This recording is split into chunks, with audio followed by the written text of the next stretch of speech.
Prolonged worry robs you of vitality, enthusiasm, and energy and leaves you a physical and mental wreck.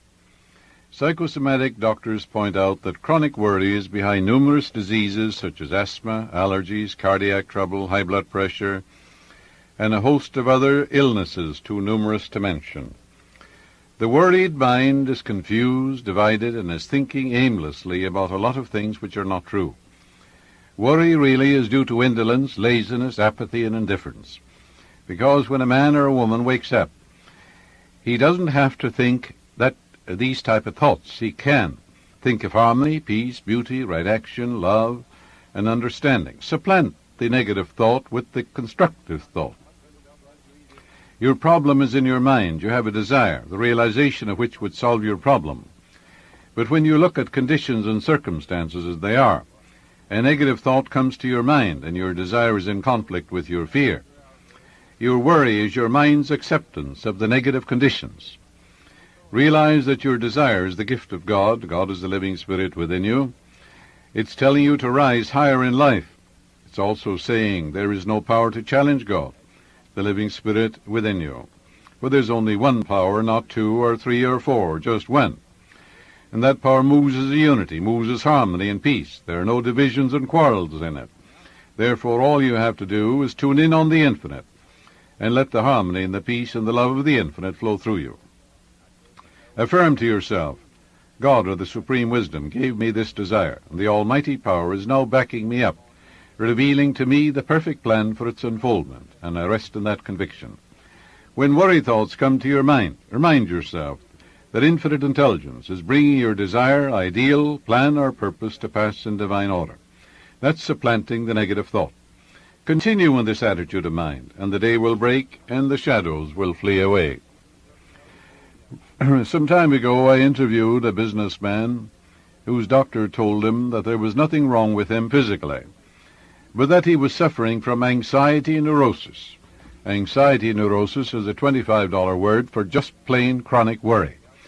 And the word worry, when you translate it from its original radix or root, means to strangle, to choke, which is what man is doing to himself. And this man said to me, every time I pray or think about success, prosperity, and greater wealth, I start to worry about money, my business, and the future. It's wearing me down, and I am so tired. His vision of success and prosperity was thwarted by his chronic worry, and the fretting consumed his energy fruitlessly. It's like a leakage of electricity. You have a short circuit, no light comes on. The way he overcame his anxiety neurosis or worry was as follows. He began to have quiet sessions with himself 3 or 4 times a day, when he declared solemnly, "But there is a spirit in man, and the inspiration of the Almighty giveth them understanding." That's from Job.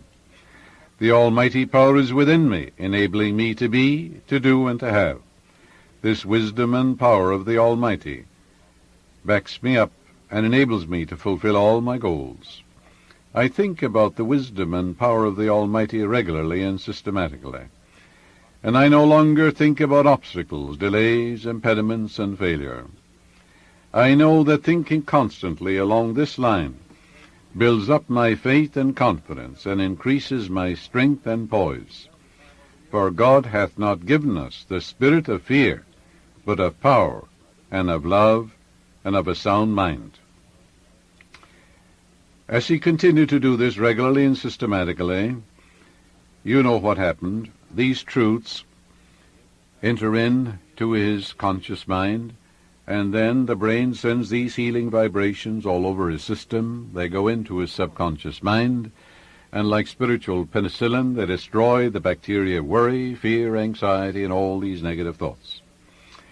In a month's time, he arrived at that awareness of the strength, power, and intelligence which were divinely implanted in him at his birth. He has conquered his worries by partaking of the spiritual medicine of the supreme wisdom and infinite intelligence locked in your subconscious depths. About a year ago, a distraught mother visited me, saying that she was terribly worried about her son in Vietnam. I gave her a specific prayer to use night and morning for herself and for her son.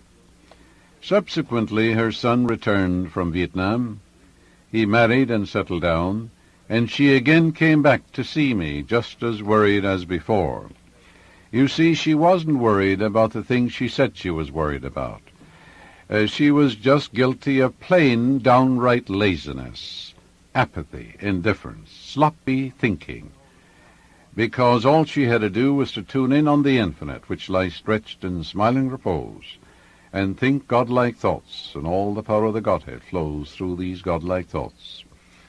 In other words, think good and good follows, think evil and evil follows. When your thoughts are God's thoughts, God's power is with your thoughts of good. It's as simple as that. Therefore, that's discipline. That's a cleansing of the mind, like you cleanse out your own home and wash the windows if you don't keep your house clean. All sorts of pestiferous insects come in, the paint falls off of the wall, and all manner of things begin to happen. Because you have to keep cleaning the house, don't you? Well, the house is your mind. You have to keep constantly cleaning it, filling it with truths of God, which crowd out of the mind everything unlike God. She was worried during the second visit that her son may have married the wrong girl. However, she admitted that the girl was a wonderful wife. But she said all the time, I was so worried that their child might be born dead or crippled. But my daughter-in-law has given birth to a perfect child. The mother was then worried about a money shortage in her son's home. This woman was not really worried about what she thought she was worried about. Her actual difficulty was that she had an inward sense of insecurity. She was emotionally immature, and certainly spiritually immature. If she were spiritually immature, she would have sat down and blessed her son and the daughter, realizing God was guiding them, there was right action in their lives, and divine law and order governed them, and divine peace filled their soul, and that God was prospering them beyond their fondest dreams. How then could she be worried about him? If you're worried about your son, your daughter, your business, why don't you change that and say, why don't I bless my son, my daughter, my husband, my wife, my business? Why don't I pour out a benediction upon them? Why don't I claim what's true of God is true of them? Why don't I do it? Am I lazy, indolent, apathetic, listless? Am I a sloppy thinker? Do I have a dirty mind? Or am I willing to do that which is right? Therefore, if you are, you'll say, well, my husband, if you're worried about your husband, is God's man. The peace of God floods his mind. The love of God flows through him. He's divinely guided. Wherever he is, God is. He's in the secret place of the Most High, watched over by God and by God alone. How then could you be worried about your husband? So she was not worried about what she thought she was worried about. Her actual difficulty was that she had an inward sense of this insecurity which I mentioned, and was not in tune with the infinite. And with her own thoughts she could get in tune with the infinite any moment she wanted to. Therefore, isn't that laziness? While talking to her, I was able to show her that she was the creator of her own worries, and she thereupon replaced her inner sense of security with a real feeling of security. I wrote out a special prayer for her to use. Anyone can use it. Emerson says, nothing will give you peace but the triumph of principles, and that's true. Here's the prayer. He that dwelleth in the secret place of the Most High shall abide under the shadow of the Almighty. That's taken, of course, from the 91st Psalm, the great psalm of protection. I dwell in the secret place of the Most High. This is my own mind. All the thoughts entertained by me conform to harmony, peace, and goodwill. That's discipline. My mind is the dwelling place of happiness, joy, and a deep sense of security. All the thoughts that enter my mind contribute to my joy, peace, and general welfare. I live, move, and have my being in the atmosphere of good fellowship, love, and unity.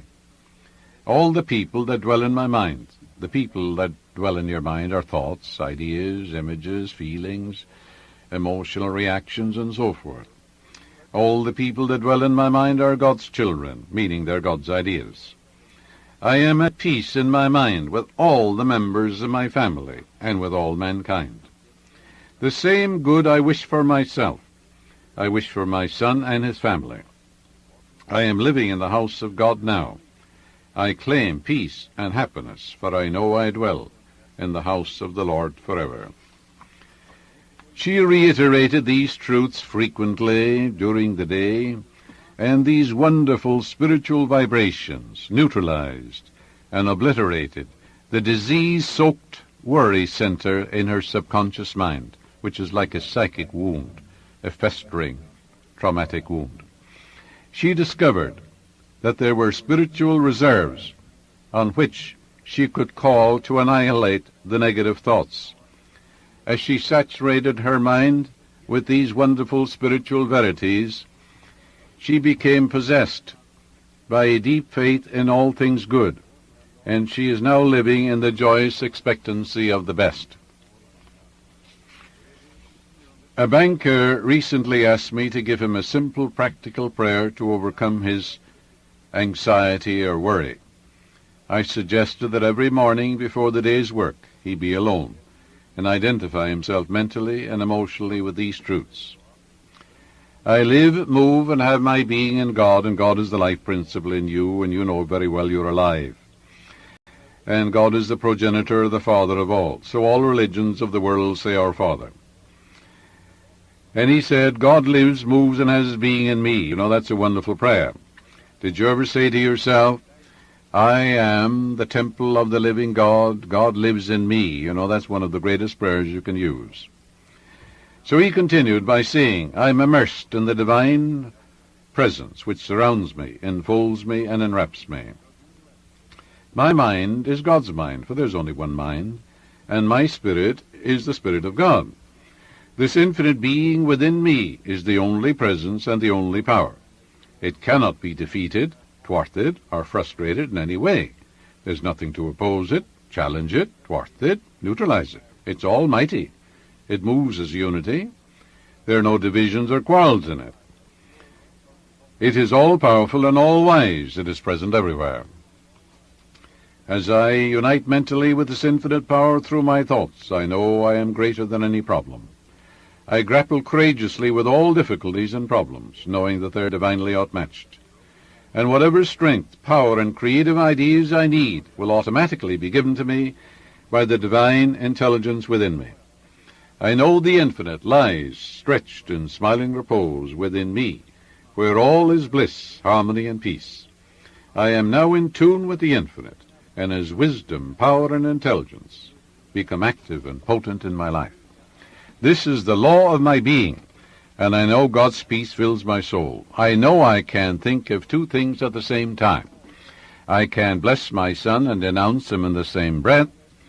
I can think of failure and dwell upon success at the same time in my mind.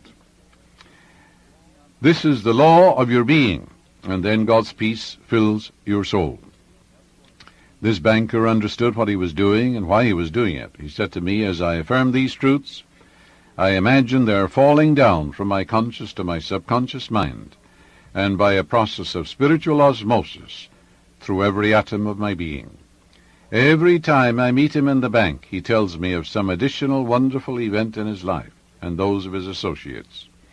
He is calm, serene, poised, and balanced. He knows that the quiet mind gets things done. He knows you can't think of two things at the same time. He knows that prayer is discipline, that when a fear or worry thought comes to your mind, you supplant it. If a thought of anger comes, you can say, God's peace fills my soul. Do you shovel out the darkness in your own home? No, you turn on the light, don't you? And the light dissipates the darkness, like the sun dissipates the mist. And darkness is absence of light. All you have to do is turn on the light in your own mind. You can say, I dwell in the secret place of the Most High. I abide in the shadow of the Almighty. I will say of the Lord, He's my refuge, my fortress. My God, in Him will I trust. He covers me with His feathers, and under His wings shall I rest. The truth is my shield and buckler. Isn't that a wonderful thing to say? Isn't it a wonderful thing to affirm? Isn't it a marvelous thing to know? Isn't it a wonderful, wonderful thing to do? To practice it, then all the worry will go away. He could not fear his journey and bless his trip at the same moment. Therefore he had to supplant his worry with confidence and a sense of security. He began to bless himself and his car as follows. I am divinely guided in all my ways. Divine love goes before me, making straight, joyous, and perfect my way. My car is God's car. It is God's idea. Its creation came out of the one mind, common to all individual men. This guides me and directs me in all my movements. Divine law and order govern me in my driving, and I go from town to town freely, joyously, and lovingly. I bless all other drivers on the road. I wish for them health, happiness, and peace, and right action. I am an ambassador of God. I know that all the parts of my car are God's ideas and are functioning perfectly. I am always poised, serene, and calm. I am always alert, alive, and quickened by the Holy Spirit. This love surrounds me and goes before me, making straight, joyous, and perfect my way. I am always surrounded by the sacred circle of God's eternal love, and divine love goes before me, making straight, joyous, and wonderful my way. During the past 3 years, he has had not an accident, and he has received no citations or traffic violation tickets. He began to fill his mind with these truths, and crowded out of his mind all worry thoughts which had haunted him. He said, I made it a habit to use that prayer all the time I was on the road. I committed the whole thing to memory. It was not mumbo-jumbo. I knew what I was doing and why I was doing it. I knew I was implanting these ideas in my subconscious, and whatever is impressed in the subconscious comes forth as form, function, experience, and events. I also knew that the higher vibration of my spiritual thoughts would wipe out the lower vibration. This salesman is no longer worried or fearful. He knows that prayer changes things. This is discipline, of course. Prayer is a habit. It's a very good habit. How did you learn to walk? Didn't you... You made many attempts to walk across the floor. You fell down. You had a thought pattern. You began to move your legs and so forth. Gradually, it became second nature when you walked across the floor. In other words, if you repeat a thought pattern and act over and over again, after a while it becomes a second nature, which is the response of your subconscious mind to your conscious thinking and acting. And that's prayer too. I was in a drugstore in Detroit a few years ago. The pharmacist invited me to come back of the counter, where he showed me a sign over the prescription department. I will fear no evil, for thou art with me. That's from the 23rd Psalm. He added that his store had been robbed by gangsters 3 times, and he had been held up twice with a gun pointed at his head. Following is the essence of his conversation. I think of that sentence of the psalm, and it falls as a blessing on my mind. I have taken this infinite presence and power within me as my partner, and I claim many times during the day, the infinite intelligence within me is my higher self. It's my senior partner. This intelligence guides me and watches over me. His power and wisdom are instantly available to me. I am not alone. Now I feel secure, because I know God's circle of love surrounds the store, myself, and all my customers. I make this prayer a habit. I will fear no evil, for thou art with me. Thy rod and thy staff, they comfort me. Goodness and mercy follow me all the days of my life, for I dwell in the house of God forever. The house of God is your own mind. Your mind is where you walk and talk with God, for God is that supreme intelligence, that boundless wisdom within you. It's locked in your own subconscious depths. The pharmacist met the problem of anxiety and worry, and he overcame it. During the past 4 years, he's had no trouble and has prospered beyond his fondest dreams. He realized that his worry was irrational thought. It was due to downright laziness, and he became a straight-line thinker. Are you a straight-line thinker? Behold, I stand and knock at the door. If any man will hear my voice and open the door, I will come in and sup with him, and he with me. This is telling you that there is an infinite intelligence, a boundless wisdom, which men call God, knocking at the door of your heart. It opens with an inside latch, All you have to do is let it in and contact it with your thought. It will lift you up, heal you, inspire you, guide you, and open for you new doors of expression, and watch over you and sustain you. That's the presence and power that heals a cut on your finger, that if you burn yourself, it reduces the edema and gives you new skin and tissue. It's that which started your heartbeat and watches over when you're sound asleep. Now, it's just the same as if it were not there, except you use it. That's why I say worry is laziness. A school teacher told me that the way she overcomes all her worries is to take her worries apart. She holds them up to the light of reason, dissects them, and cuts them up into small pieces. She's a smart school teacher. And then she asks herself, are these real? Where do they come from? Do these worries have any power? Is there any principle behind them? With her cool, rational thought, she dismembers her worries and realizes they are shadows in her mind. Fallacious and illusionary. No reality, just shadows in the mind. And the shadow has no power, has it? Well, that's what worry is. It's a shadow in your mind. It has no reality, no principle behind it, no truth behind it.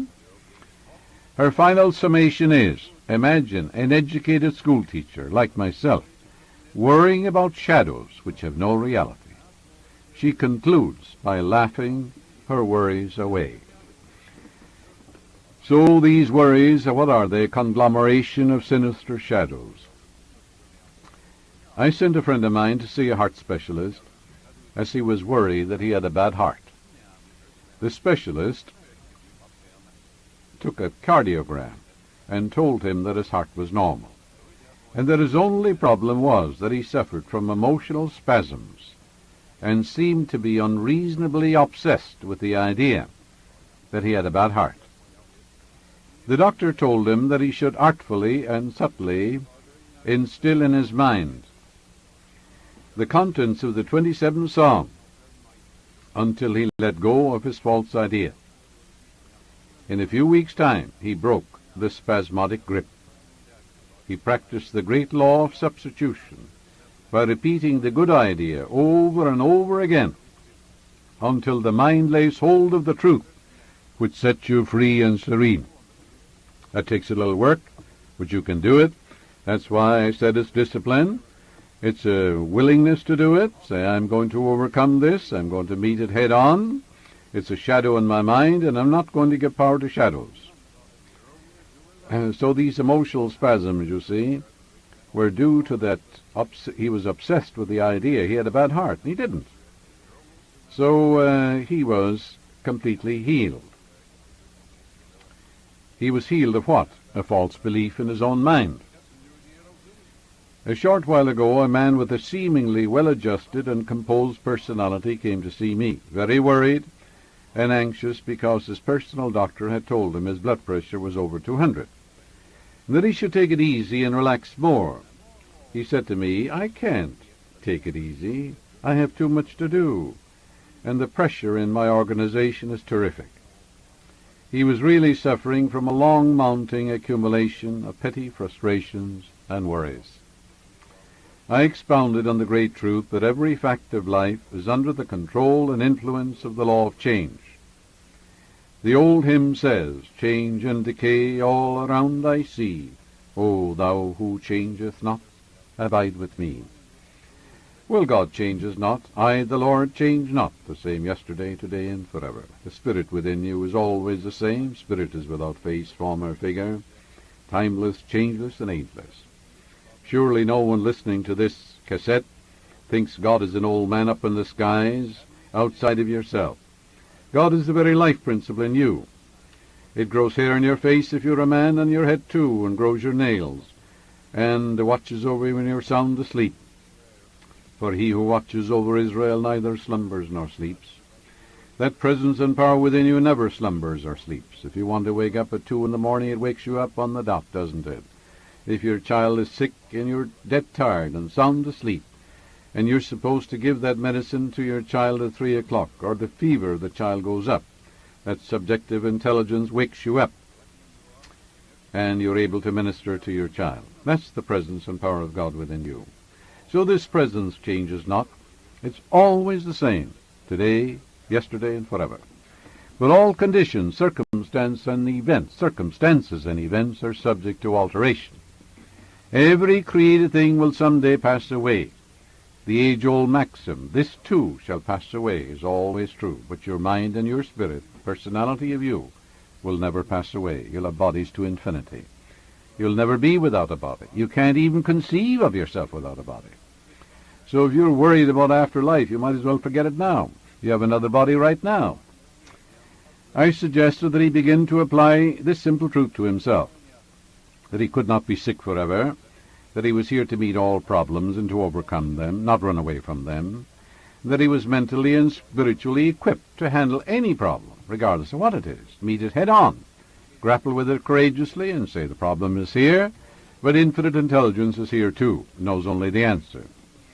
The first step was that he had to abstract his attention from his ailment and business difficulties and trust the creative intelligence within him, which made his body, to heal and to restore him. I gave him the following spiritual prescription to take in addition to the medicine which his doctor prescribed, accompanied with the suggestion that he was to assert absolutely and believe implicitly the following simple truths. Periodically during the day, I would draw my attention from the vexations and strifes of the world, and I return to the divine presence within me and commune with that creative intelligence within. I know I am nourished spiritually and mentally, and God's river of peace floods my mind. Infinite intelligence reveals to me the perfect solution and the perfect idea for every problem I meet. I reject the appearance of things, and I affirm the supremacy of the infinite presence and power within me. I am absorbed and engrossed in the great truth that infinite intelligence is guiding me, that divine right action reigns supreme. The miraculous healing presence is flowing through me now, permeating every atom of my being. His river of peace flows through my mind and heart, and I am relaxed, poised, serene, and calm. I know the divine presence which made me is now restoring me to wholeness and perfection, and I give thanks for the miraculous healing which is taking place now. By affirming regularly, many times a day, in this manner, he succeeded in retrieving his senses from the annoyances and irritations of the day. And in a month's time, a medical checkup revealed normal blood pressure. He knew he was a gardener, depositing seeds in the garden, and he knew the seeds would grow after their kind. The best thing you could do is to deposit orchids in the garden of your mind. He discovered that his renewed mind restored his body to wholeness. When the strain and pressure of business tend to disturb him today, his motto is, "None of these things moves me." He has that on his desk. Do things disturb you? If you have no opinion, there is no suffering. You have no opinion about the headlines of the newspaper today. And where there is no opinion, there is no suffering. If the cucumber is bitter, don't eat it. If there are briars and brambles on the road you're traveling, avoid them. Tune in on the infinite. How then could you be disturbed? Aren't you disturbing yourself? Exalt divine wisdom in the midst of you. Say to yourself, I will lift up mine eyes unto the hills, from whence cometh my help.